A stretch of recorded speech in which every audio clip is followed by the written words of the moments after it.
Seahawks and Packers. We talked about it with Doug Baldwin in hour number one.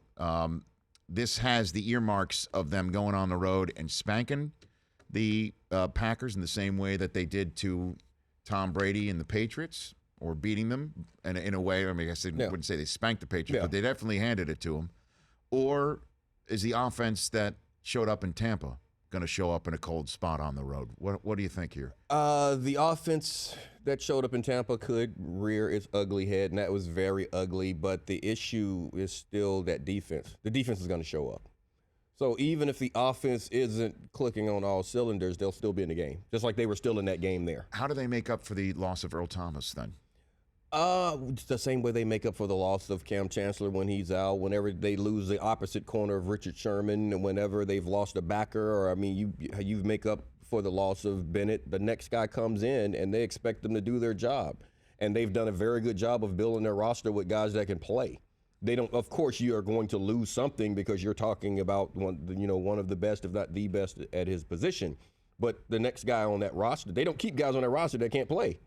So that's what good teams have the luxury of doing once you find your guys. So now they continue to build off of that, and the expectation. I was talking about with the Raiders, when you bring in a group of guys and they feel a certain way, the rooms, and when you're in that meeting room, you are expected to play at a certain level. And you start to believe that that's the level you're going to play at, and the guys get out and they perform. So you expect the Seahawks to prevail? Yes, I do. Now, Monday Night Football, Eric Davis, Ravens and Patriots. Why do the Ravens seem to have the Patriots number? Why it just always seems to be, or not, or they always give them fits, if not sometimes go ahead and beat them. Because of what they're capable of doing in the middle. Rushing Brady, first of all, you got to hit him in the beak. You just have to make him uncomfortable in the pocket. They know that. John Harbaugh knows that, so it's going to be designed to do that, to make certain that they always put the pressure on him and make him have to make plays. Then on the back end they've always done a very good job of just tackling. Just tackle well, play physical, take advantage of the opportunities that you get. You're not going to get a lot playing against a Belichick's team. So when you're in position to make a play, you have to make a play. And that's sort of the way that John Harbaugh has always coached his teams. That's the way they've always played. A lot like Belichick's team. Try not to beat yourself. Play a physical brand of football across the board in all three phases.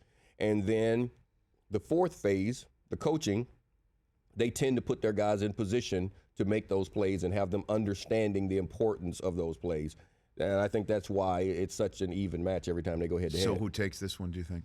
Oh, that's a tough one. It is, isn't it? That's a tough one. I mean, Flacco just played his best game of the year. Yeah. Against a Miami team that was red hot. 6 wins coming in, and they put it on them in M&T Bank. You want to pull the trigger on the Ravens right now, but you don't have it. I really do. I want to pull it. I want to pull but the you trigger don't have on the it. Ravens. I want to pull it. That would take a considerable. I'm gonna. Not on Monday night in New England. I want to pull the trigger. I want to pull the trigger. Hold on a minute. Are you about to pull the trigger? You know what? It's December. A Lee Evans catch, yes. Yeah, they were a Lee Evans catch away from. But then in another year, they actually did. But it's December. It's December in New England. Billy Cundiff miss a 27-yard field goal. Yep. Yeah, I can't. I mean, it's just okay. So you can take New England. This one, I'm doing this one with my head. Yeah. Okay. My heart says Ravens, but my head says. So that would. So then you'd say the Steelers have first place going into the final 3 weeks of the season. Do they win in Buffalo? Yes. They do? Yes. Okay. The Rich Eisen Show, weekdays at noon Eastern on Audience.